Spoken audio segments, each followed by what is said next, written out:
할렐루야, 여러분 반갑습니다. 우리 앞뒤 좌우에 있는 분들과 한번 인사 나누시겠습니다. 하나님은 성도님을 사랑하십니다. 오늘도 우리 주님을 만나는 복된 시간이 되기를 주님의 이름으로 축원합니다. 제가 예전에 대학 때 읽었던 아주 기억에 남는 책이 한 권 있어요. 여러분들이 가을에 여러분 한번 일독을 권합니다. 조금 두껍고 딱딱한 책일 수 있지만 굉장히 우리의 신앙에 큰 도움과 감동을 주실 겁니다. 제임스 패크라는 유명한 신학자가 적은 하나님을 아는 지식이라는 책이 있어요. 여러분들 꼭 한번 읽어보시면 여러분들에게 참 많은 은혜와 도움을 주실 겁니다. 그 책에 적혀있는 그 문구가 아직도 기억이 납니다. 그게 이런 말을 적어 놓았어요. 인생의 목적은 하나님을 아는 것이고 하나님이 우리를 창조하신 목적도 하나님을 아는 것이다. 그리고 인생의 가장 큰 즐거움은 하나님을 아는 것이고 하나님을 기쁘시게 하는 가장 훌륭한 방법은 하나님을 아는 지식을 소유하는 것이다. 이렇게 적혀져 있어요. 대학교 때 읽었던 책인데 아직도 제 머릿속에 그 문구가 남아있는 거 보니까 저에게 큰 영향을 주었던 것 같습니다. 그래서 여러분들 꼭 한번 이번 가을에 또 한번 꼭 읽어보시면 좋겠다 싶습니다. 그런데 이전에 제가 그 책에 도전을 받기도 하였고 또 제 마음속에 하나님을 알고자 하는 열망과 또 성경을 더 많이 알고 싶은 소원이 있어서 열심히 성경을 읽고 또 성경 공부를 했습니다. 그러다가 더 알고 싶어서 신학교를 가게 된 것이죠. 신학교에 가니까 너무 좋은 거예요. 여러분 수업마다 성경에 관련되어져 있는 몰랐던 이야기들을 또 듣게 되고 또 몰랐던 지식들이 막 쌓이고 나니까 너무 좋은 거예요. 그래서 또 졸업하고 나서도 성경을 공부하고 막 열심히 성경을 알아갔습니다. 그런데 오늘 제 안에 지금 내가 하고 있는 이 성경 공부와 이런 신학의 연구와 작업들이 나에게 큰 해악을 지금 끼치고 있다라는 것을 깨달은 때가 있었어요. 나도 모르게 이 성경을 공부하고 성경에 대해서 더 알아가고 하나님에 대해서 전문적으로 알아가면서 마음이 높아지고 마음이 교만해지는 것을 제가 느꼈습니다. 왜냐하면 이전에는 모든 목사님의 설교에 아멘으로 대답을 하고 또 글을 읽다가 감동적인 구절이 나오면 그 묵상한 것을 적기도 하고 또 눈물로 찬양을 하고 했는데 어느 순간부터 제가 설교를 들으면서 판단을 하고 있는 거예요. 저 말은 신학적으로 해석이 맞나? 저거는 어떤 관점에서 저렇게 보는 거지? 막 그렇게 하고 있는 거예요. 그리고 더 나아가서는 막 그러면 안 된다. 그렇게 해석하는 것은 성경을 모르는 무지한 해석이다. 막 이렇게 판단을 하고 비판하고 있는 제 모습을 보게 되었습니다. 그 제임스 패크의 하나님을 아는 지식이라는 그 책에도 똑같은 말을 하고 있어요. 우리 모두가 오해를 하고 혼돈할 수 있는 것이 있는데 하나님을 아는 것과 하나님에 대하여 아는 것은 다른 것이다. 우리는 하나님을 알아야지 하나님에 대하여 아느려고 해서는 안 된다라는 것이죠. 하나님에 대하여 아는 그 지식은 우리를 교만하게 합니다. 그리고 하나님을 자랑하고 하나님을 찬양하는 것이 아니라 하나님을 아는 그 지식을 자랑하고 자기를 과시하게 만든다라는 것이죠. 더 나아가서 하나님에 대하여 아는 그 지식은 다른 사람들을 판단하고 다른 사람들을 비판하고 더 나아가서 배척하고 비난하게 만든다라는 것이죠. 대표적인 사람들이 바리새인들과 서기관들이었습니다. 그들은 구약 성경에 정통한 사람들이었습니다. 그들은 율법에 있어서는 박사들이었어요. 율법뿐만 아니라 장로의 유전에 대해서 그 모든 전통에 대해서 가장 많이 아는 사람들이었습니다. 그러나 그들은 하나님을 아는 것이 아니라 하나님에 대하여 아는 사람들이었죠. 그래서 그 지식이 그들을 교만하게 만듭니다. 완고하게 만들었고요. 그리고 그들은 하나님을 자랑하지 않고 자신의 지식을 자랑하고 더 나아가서 자기 자신들을 과시합니다. 그리고 자신들이 아는 그 지식으로 백성들 위에 군림하죠. 더 나아가 예수님마저도 자신들이 가지고 있는 그 지식으로 판단을 하고 비판을 하고 그리고 배척하였던 것입니다. 그래서 여러분, 우리가 하나님을 알려고 애쓰는 그 노력이 자칫 잘못하여서 우리의 지적인 허영심과 우리의 지적인 욕망을 채우는 하나님에 대하여, 성경에 대하여 아는 그 열심으로 나아가지 않도록 우리는 조심을 해야 합니다. 반대로 하나님을 아는 지식은 우리를 겸손하게 만듭니다. 그리고 하나님을 아는 지식은 내가 가진 지식을 자랑하거나 자기 자신을 과시하지 않습니다. 하나님을 아는 지식을 가진 사람들은 내가 아는 그 하나님을 자랑하고 하나님을 찬양하고 하나님을 사람들에게 말하기를 좋아하게 되는다라는 것이죠. 그리고 그 지식으로 사람들을 섬기는 사람이 되어집니다. 우리는 하나님을 아는 지식으로 충만하지 하나님에 대하여 아는 것을 그렇게 욕심내지 않았으면 좋겠습니다. 자, 그렇다면 어떻게 하면 하나님을 아는 지식으로 충만할 수 있을까요? 하나님을 아는 지식으로 충만하기 위해서 오늘 이 본문이 우리에게 가르쳐 주는 것이 있습니다. 첫 번째는 간절함이 예수님을 아는 참 지식으로 우리를 인도하여 나갑니다. 예수님께서 유대 땅에서 바리새인들과 서기관들과 막 논쟁을 벌립니다. 논쟁이라기보다 일방적으로 바리새인들이 예수님과 예수님의 제자들을 공격한 것이죠. 그들이 알고 있는 하나님에 관한 지식, 그들이 알고 있는 율법에 관한 지식으로 예수님을 판단하고 예수님을 비판하고 예수님을 배척하였던 것입니다. 그래서 예수님이 마음이 불편해서 그런 것인지 아니면 무엇인가 다른 것을 보여주고 제자들에게 알리려고 하신 것인지 모르겠지만 이스라엘 땅에서 건너와 이방인의 땅으로 갑니다. 두로와 시돈으로 건너가신 것이죠. 그런데 그 두로와 시온 땅, 이방인의 땅에 도착하자마자 그 땅에 거주하는 가나안 여인이 예수님께 달려나와서 예수님께 부르짖습니다. 주 다윗의 자손이여, 나를 불쌍히 여기소서. 나의 딸이 흉악한 귀신이 들렸나이다. 우리 딸을 좀 구원하여 주십시오라고 예수님 앞에 막 부르짖습니다. 그 말을 들었을 때에 제자들이 굉장히 놀랐을 거예요.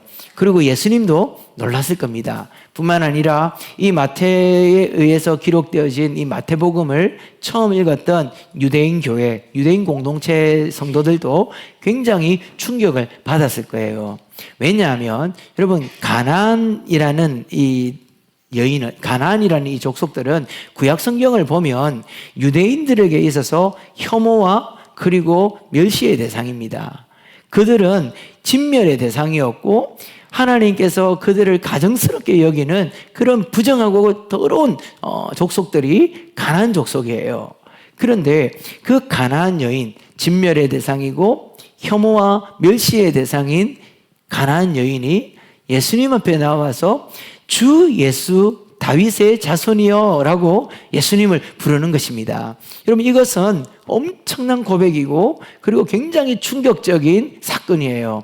왜냐하면 이 마태복음을 보면 마태가 이 마태복음을 통하여서 그 당시에 있는 자신의 교회 성도들에게 알리고 싶어 했던 예수님, 그리고 오늘 우리에게 이 마태복음을 통하여 우리에게 알려주시고 소개시켜 주시는 예수님의 정체가 무엇이냐면 주 다윗의 자손입니다. 그래서 마태복음 1장을 우리가 읽어보면 예수님의 족보도 예수님에 대해서 어떻게 소개합니까? 아브라함과 다윗의 자손 예수 그리스도의 세계라, 이렇게 시작하고 있잖아요. 그래서 마태복음에서는 예수님은 누구인가? 예수님은 주님이시다. 이 주님이라는 말은 구약으로 말하면 야훼라는 말입니다. 여호와라는 말이죠. 이 여인이 예수님을 향해서 당신은 야훼 하나님이십니다. 그리고 다윗의 자손입니다. 라고 이야기를 하는 겁니다. 그래서 이 마태가 지금 이 마태복음을 통하여 예수님을 우리에게 알려주려고 하는 이 마태복음의 주제, 그리고 이 여인이 고백한 주님, 당신은 다윗의 자손입니다. 라는 이 고백은 오직 언약의 자손들에게만 허락되어진 그런 예수님의 정체라는 것이죠. 예수님을 주님이라고 부를 수 있는 사람, 그리고 예수님을 이스라엘의 왕, 그리고 다윗의 자손이라고 부를 수 있는 사람은 오직 유대인들밖에 없다라고 그들은 믿었던 것입니다. 왜냐하면 메시아는, 그들의 메시아로 오는 예수님은 이스라엘의 왕이고 이스라엘의 구원자고 이스라엘만의 하나님이라고 그들은 믿었던 것이죠. 그런데 가나안 여인이, 이 사람들이, 이 유대인들이 개처럼 여기고 짐승처럼 여기는 멸시의 대상이고 가정하고 그리고 혐오의 대상인 이 여인의 입에서 주 다윗의 자손이여 라는 고백이 나왔을 때 이것은 굉장한 충격이 그들에게 주어졌을 것입니다. 여러분, 이 여인은 어떻게 예수님에 대한 이런 지식을 가지게 되었을까요? 물론 예수님에 대한 소문들이 유대 땅을 넘어서 이방인의 땅에까지 다 전달되었을 것입니다. 예수님이 하신 천국 복음에 대한 말씀들, 예수님의 가르침, 그리고 예수님께서 행하신 기사와 표적들, 이 모든 것들이 사람들의 입을 통하여서 전달되고 소문이 났을 거예요. 그런데 그 모든 다른 사람들은 그것을 그냥 예수에 관하여, 하나님에 관하여 아는 지식으로 그들에게 찾아왔어요. 그런데 이 여인만은 그것은 사소한 정보나 예수에 대한 지식이 아니라 예수님을 아는 지식으로 그에게는 바뀌어진 것이죠. 무엇이 그를 그렇게 만들었습니까? 그녀에게는 귀신 들린, 흉악한 귀신 들린 딸이 있었기 때문이에요. 그녀에게는 엄청난 고통이 있었고 그녀에게는 엄청난 고난이 있었던 겁니다. 그래서 그 고통과 그 고난에서 헤어나기를 바라는, 자기 딸이 치유되어지고 회복되어지기를 바라는 간절한 열망이 그 안에 있었던 것이죠. 그리고 그 열망과 간절함이 예수님의 소문을 들었을 때에 그것은 예수에 관한 지식, 하나님에 관한 지식이 아니라 예수님을 아는 지식과 하나님을 아는 참된 지식이 되었던 것입니다. 여러분들도 그렇지 않습니까? 저 또한 마찬가지인데 제 경우에도 말씀드린 것처럼 목사니까 당연히 성경을 엄청나게 많이 읽었겠죠. 그리고 성경 공부를 정말 열심히 했습니다. 성경에 대한 호기심이 좀 남달랐던 것 같아요. 그래서 좋은 강의들 있으면 찾아가 듣고 또 인터넷에서 찾아서 이게 필기를 하면서 정리를 하고 책들을 보면서 공부를 했습니다. 신학교에 가서는요 더 열심히 공부했죠. 정말 신학 수업 1시간 1시간이 저에게는 정말 신천지라고 말하면 안 되죠. 신세계 같았습니다. 졸지의 고려신학대학원이 신천지가 될 뻔했습니다. 저에게는 정말 놀라웠어요. 그런데 저에게 정말 어렵고 힘든 일이 닥쳤을 때 정말 제 인생을 돌아볼 때에 한 2-3번 정도 있었던 것 같은데 정말 너무너무 힘들고 죽을 것 같은 고통의 시간을 건너올 때에 제가 알고 있는 하나님에 대한 그 지식들은 아무런 의미가 없더라고요. 제가 알고 있는 성경에 관한 그 지식들이 저에게 아무런 도움이 되지 않더라고요. 죽고 싶을 만큼 힘들었을 때에 제가 제 서재에 있는 신학 서적을 끄집어내어서 신론이 어떻고 기독론이 어떻고 구원론이 어떻고 그런 책 눈도 안 갑니다. 손이 안 가는 정도가 아니라 제 관심 밖의 일이에요.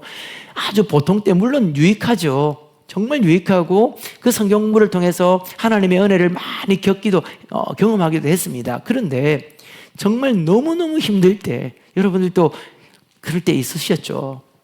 정말 너무 힘들어서 살 소망마저도 나에게 끊어졌을 때는 그렇게 배웠던 성경 공부가 여러분들에게 큰 의미가 없죠. 그렇게 많이 받아 적었던 성경 공부 지식이 큰 도움이 안 되죠. 저 역시도 마찬가지였어요. 그렇게 재밌게 공부했던 신학 공부가 성경 해석이 아무런 도움이 안 되더라고요. 그때는 무엇이 나를 붙잡고 무엇이 나를 살렸냐면 정말 예수님 처음 믿고 너무 힘들었을 때 여러분들에게 여러 번 간증했죠. 저희 어머니 때문에 너무 힘들어서 밤새워 울고 하나님 정말 살아계시냐고 막 그렇게 하나님께 원망하고 부르짖으며 기도하고 그때 잠시 기억나서 나를 붙들어 주었던 성경 한 구절, 성경책에 줄을 끊어왔던 10대 때에 무슨 뜻인지도 모르지만 그 말씀을 꺾고 읽으면 그게 마음의 위로가 되어서 끊어놨는데, 그렇게 줄 끊어놨던 그 말씀이 나를 살리더라고요. 정말 힘들 때, 정말 너무너무 절망스러울 때 나를 살렸던 말씀은요, 요즘 젊은 목사님들이 미국에서 네덜란드에서 세계 곳곳에서 많은 신학 공부를 해가지고 설교하는 그런 굉장히 유식하고 회박한 그런 성경 지식이 포함되어 있는 그런 설교가 아니라, 처음 교회 나갔을 때 우리 할아버지 목사님, 원로 목사님께서 그렇게 설교해 주셨던 단순한 그 설교, 그게 기억이 나고 그 말씀을 붙잡고 일어서더라고요. 정말 너무 어려워서 힘들어서 무슨 말도 못하겠고 어떻게 기도해야 될지도 몰라서 밤새워 찬송을 부르고 그냥 주님, 주님, 아버지, 아버지 이렇게 불렀던 그 기도 가운데 나를 만나 주셨던 그 하나님, 그때 위로해 주셨던 그 하나님, 그때 내 마음에 심어주셨던 그 말씀이 나를 살리는 말씀이었고, 나는 그 말씀을 통하여 하나님에 대하여 아는 것이 아니라 하나님을 아는 지식을 가지고 있더라라는 것입니다. 성도님들, 저만 그런 거 아니시죠? 물론 평소에 성경 공부 열심히 하셔야 됩니다. 평소에 성경 공부도 열심히 하시고 좋은 강의도 많이 들으셔야 돼요. 그러나 우리에게 진정한 하나님을 아는 지식, 예수님을 주 다윗의 자손이여라고 부를 수 있도록 만들어주는 참된 지식은 고난과 간절함에서 찾아온다라는 것을 여러분 꼭 기억하시기를 바랍니다. 우리는 고난 가운데 있는 분들에게 너무 쉽게 위로하는 경향들이 있어요. 특별히 저도 좀 그런데, 저도 이렇게 요즘 T라 그러죠. TJ가 강하기 때문에 성도님들이 저에게 고민을 상담하고 또 어떻게 어려움을 이야기를 하면 바로 머리가 작동을 해요. 어떤 작동을 하냐면 어떻게 해결해 줄까? 어떻게 하면 답을 줄까? 근데 사실은 우리가 많은 경우에 어려움을 당할 때에 답을 찾으러 가는 게 아니잖아요. 그래서 제가 노력을 많이 하지만 이게 기질이 잘 없어지지는 않는 것 같아요. 근데 대부분 우리 성도님들이 또 그런 기질을 많이 갖고 계시거든요. 그래서 어려움을 당하는 분들이 찾아오면 너무 쉽게 답을 이야기합니다. 그것만 하면 그냥 해결되는 것처럼 이야기를 해버리는 것이죠. 우리가 자주 하는 상투적으로 하는 말들이 있습니다. 어려움 당하면요, 고난 뒤에 하나님이 더 큰 복 주실 거다. 이 고난은 하나님께서 우리에게 복을 주시기 위한 관문이다. 하나님은 우리에게 가장 좋은 거 주시는데 제일 좋은 거 주시기 전에 이거 받을 수 있는 믿음이 되는가 안 되는가 시험하려고 고난을 주신다. 우리가 이렇게 마치 정답처럼 이야기하잖아요. 근데 그런 말 하지 않았으면 좋겠어요. 왜냐하면요, 정말 죽고 싶을 만큼 힘든 사람에게는 그 말이 더 잔인하게 들립니다. 또 보니까 그 말이 다 맞는 것도 아니에요. 고난 뒤에 더 좋은 거 온다고 저도 말했거든요. 근데 저를 봐도 고난 뒤에 더 좋은 게 안 올 때가 훨씬 더 많더라고요. 여러분 안 그렇습니까? 저희 어머니가 그렇게 편찮으시고 평생을 그렇게 고난 가운데 있었는데 제 마음의 기대는 항상 그거였어요. 정말 희망 고문을 받듯이 그런 거예요. 언젠가 어머니가 나와서 팔다리에 정말 힘이 생겨가지고 비행기 타고 해외여행도 다니고 다른 건강한 우리 어머니들처럼 가고 싶은데 마음껏 다니는 그날이 올 거야. 그 기대를 가지고 하나님께서 반드시 그날을 줄 거다라고 생각하고 기도했는데 어머니 돌아가실 때까지 그런 일이 없었어요. 갈수록 건강은 더 안 좋아지시더라고요. 그러니까 여러분 그렇게 근거 없는 답변을 하지 않았으면 좋겠습니다. 그런데 제가 여러분들에게 확실히 약속할 수 있는 것 하나는 있습니다. 우리가 고난을 당하고 우리가 어려움을 당하고 정말 너무너무 간절함으로 주를 찾을 때에 그때 하나님을 만납니다. 그때 진짜 예수를 아는 지식을 가지게 되어지는 거예요. 그것이 정말 값진 것입니다. 예, 그건 그 어떤 것으로도 구할 수 없는 거예요. 그래서 욥이 그 어려운 고난 끝에 하나님 앞에 어떤 고백을 합니까? 내가 전에는 주에 대하여 귀로 들어서 알았지만 이제는 주를 눈으로 보아서 눈으로 주를 배웁나이다. 이 말이 바로 이 말이에요. 이전에는 하나님에 대하여 알고 있었지만 이 고난의 끝에 내가 얻게 된 것은 하나님을 알게 되어진 것입니다. 어떤 분들이 그 말씀, 우리 욥기를 읽으면 늘 이렇게 위로를 받으려고 하고 위로받아라 그러죠. 욥을 바라고. 그 고난 끝에 하나님께서 나중에 복을 주셔가지고 죽은 자녀들보다 더 많은 자녀를 주시고 잃었던 그 재산보다 훨씬 더 많은 재산을 얻게 하지 않았느냐. 그러니까 이 고난 뒤에 큰 복을 준비한다. 그럼 그 말은요, 정말 고난을 겪어보지 않은 사람들이 하는 말이에요. 젊을 때에 정말 사랑했던 아이들 다 보내고 재산 다 잃어버리고 아내마저 자기를 저주하고 떠나고 그 청춘의 시절을 고난 가운데 자신의 생명을 저주하며 살았던 그 시간들이 말년에 주어지는 그 재산과 그것으로 여러분 위로가 되고 보상이 된다고 생각하세요? 상처는 상처로 남는 거예요. 슬픔은 슬픔으로 남는 겁니다. 성경은 우리에게 그렇게 말씀하고 있어요. 그런데 그 고난 가운데 우리에게 주시는 가장 큰 복은요, 하나님을 바로 아는 겁니다. 예수님을 바로 아는 겁니다. 그래서 그 지식이 우리의 믿음이 됩니다. 그리고 그 믿음이 찬양이 되는 거죠.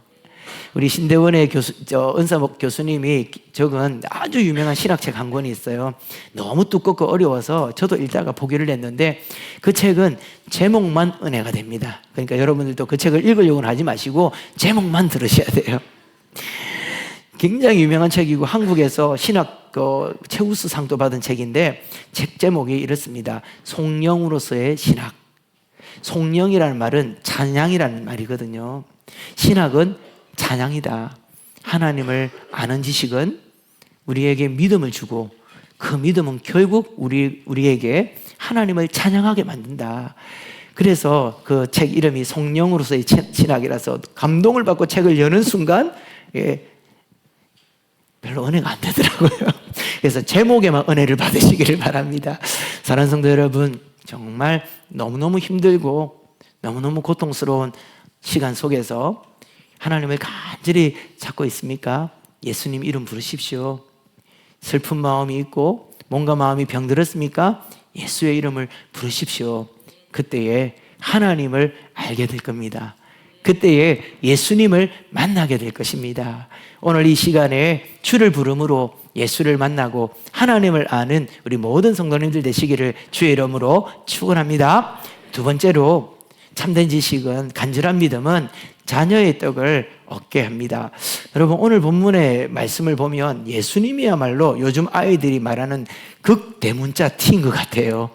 가난한 여인이 와가지고 주 예수 다윗의 자손이여, 내 딸이 흉악한 귀신에 들렸습니다. 여러분, 이 말은 엄마의 입으로 하기가 쉬운 말이 아니잖아요. 그냥 우리 딸이 아픕니다 이렇게 말을 해도, 그런데 얼마나 간절했으면 제발 나를 좀 외면하지 말고 내 말 좀 들어달라고 예수님께 그렇게 간절하게 말하는 거예요. 내 딸이 흉악한 귀신이 들렸습니다. 제발 좀 나를 불쌍히 여기고 내 딸을 살려주십시오. 이쯤 했으면 여러분, 예수님이 그냥 지나가시면 안 되잖아요.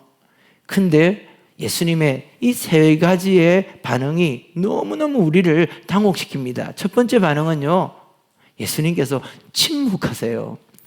우리 성도들을 정말 힘들게 하는 것이 예수님의 침묵, 하나님의 침묵이죠. 뭐라고 좀 죄가 있어서 내가 벌을 받는 거면 하나님께서 말씀을 통하여 좀 죄를 지적해 주시고 내가 잘못했다고 말씀을 하면 회개라도 하겠는데 그런 말씀도 안 하세요. 뭐 참아라, 인내해라, 그러면 나중에 복 줄게, 이런 말씀이라도 있으면 좀 괜찮겠어요. 그런데 아무 말 안 하는 겁니다. 여러분, 진짜 너무 힘든데 아무 말 안 할 때, 주님께 그렇게 간구하는데 하나님께서, 예수님께서 침묵하실 때 너무너무 힘들죠. 그런데 그 침묵을 하는데 제자들이 옆에서 예수님, 시끄럽습니다. 저 여자 때문에, 그러니까 저 가난한 여자 소원 하나만 들어주십시오. 그 말을 한 거예요. 그랬더니 예수님께서 뭐라고 말씀하십니까? 이 여자의 가슴에 비수를 꼽습니다. 나는 이스라엘의 잃어버린 집에 양을 찾아 왔다. 제자 찾으러 온 게 아니다. 이방인들 찾으러 온 게 아니다. 이스라엘 집에 잃어버린 양을 위하여 보냄을 받았다. 이 말을 합니다. 그런데 그 말을 들은 여인이 예수님께 더 매달리죠. 그랬더니 예수님께서 더 잔인한 말씀을 하시죠. 뭐라고 말씀하십니까? 자녀의 떡을 취하여서 개들에게 던지는 것이 마땅하지 않다라고 말하는 거예요. 우리 중고등부 친구들, 목사님이 여러분들에게 그래 말하면 여러분들 어떻게 하겠어요? 카톡에서 이름 지워버리고 삭제해버리고. 여러분, 그 정말 너무 잔인하신 거 아니에요?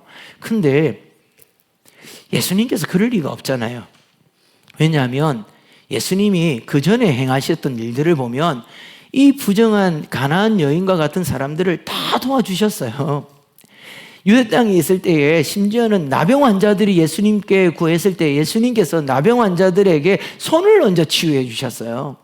그리고 백부장 또 이방인이잖아요. 백부장 또 이방인인데 이 이방인이 예수님께 와서 예수여 나를 도우소서 내 종이 지금 죽게 되었습니다. 그러니까 내 종을 좀 치유하여 주십시오. 그런데 당신이 우리 집에 오는 걸 내가 감당하지 못하겠으니까 말씀만 하여 주십시오. 그렇게 고백을 했을 때 예수님이 그 이방인 백부장에 대해서 어떻게 반응하셨나요? 내가 이스라엘 가운데 이런 큰 믿음을 본 적이 없다 이렇게 말씀하시잖아요. 똑같은 이방인이에요.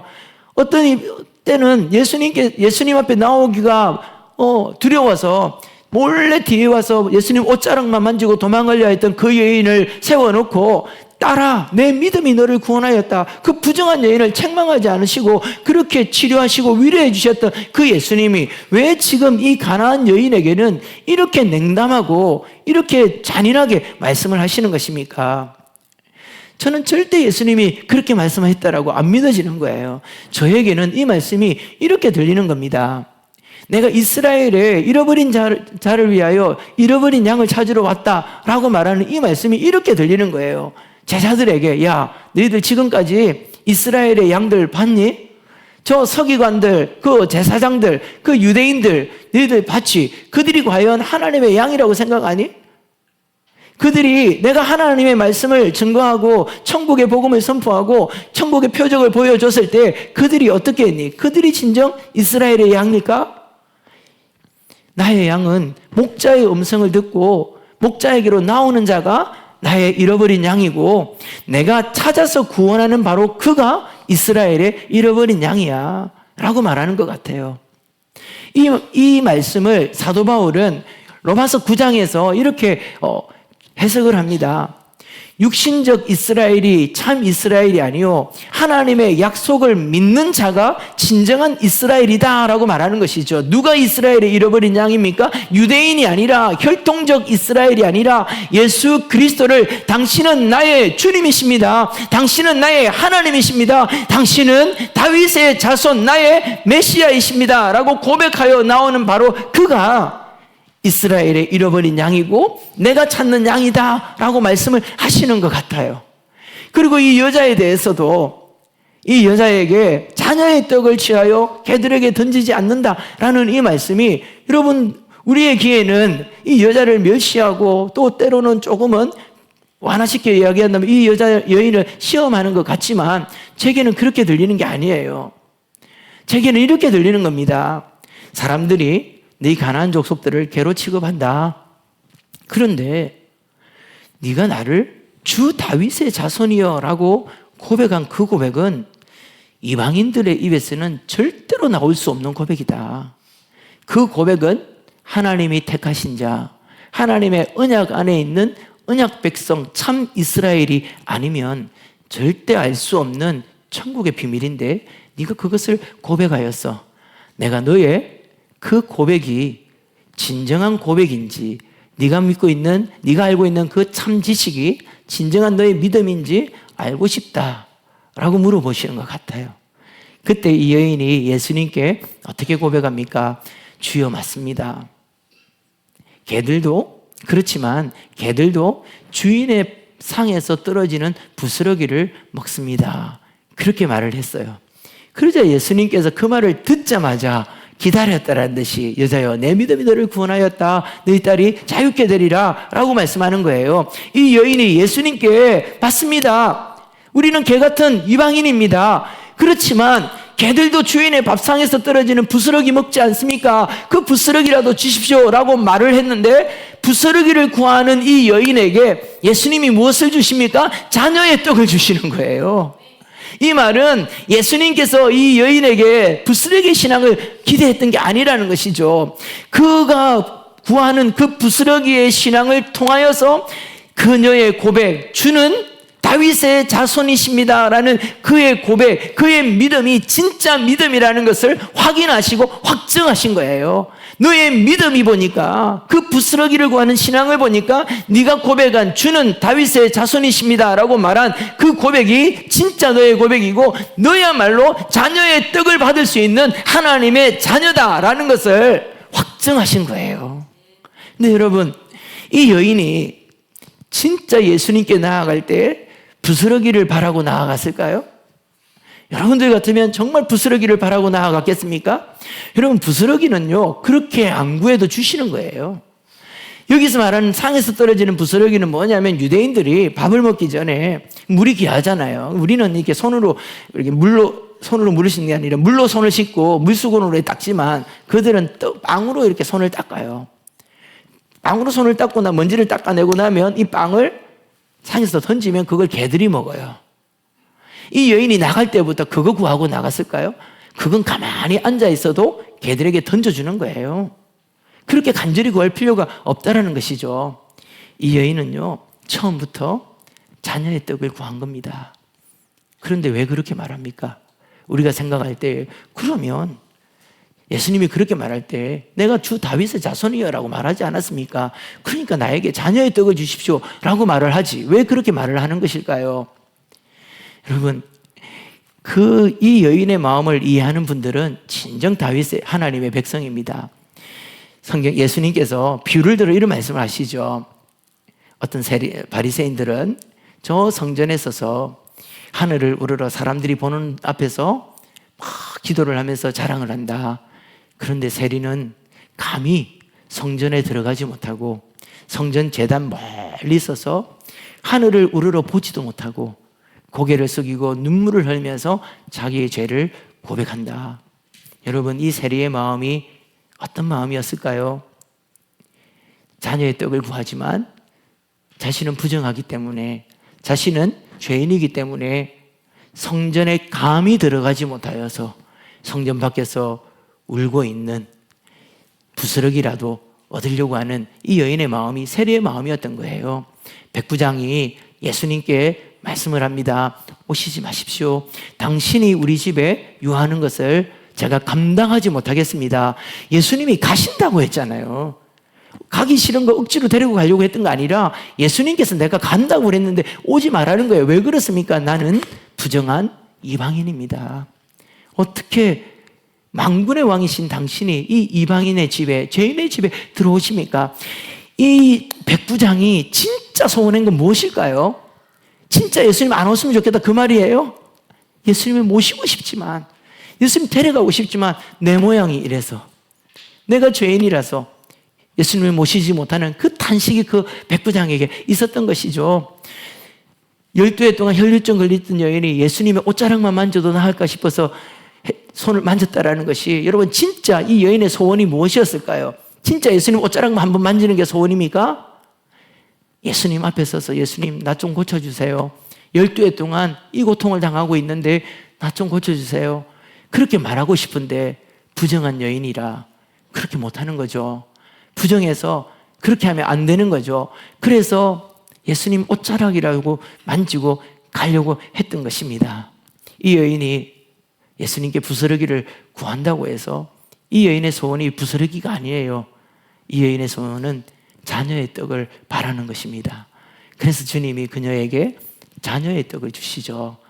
근데 여러분, 이 말씀은 이 한 여인의 구원과 그 딸의 구원을 이야기하기 위해서 기록한 말씀이 아니에요.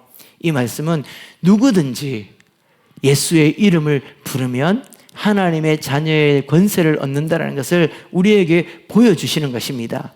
오늘 우리가 읽은 이 본문 앞에 제가 그 본문을 설교 안 하고 뛰어넘었는데 14장에 보면 우리가 잘 아는 오병이어의 사건이 나옵니다. 유대 땅에서, 유대 벌판에서 예수님께서 5,000명을 먹이시고 12바구니 가득 남는 이 역사가 나오죠.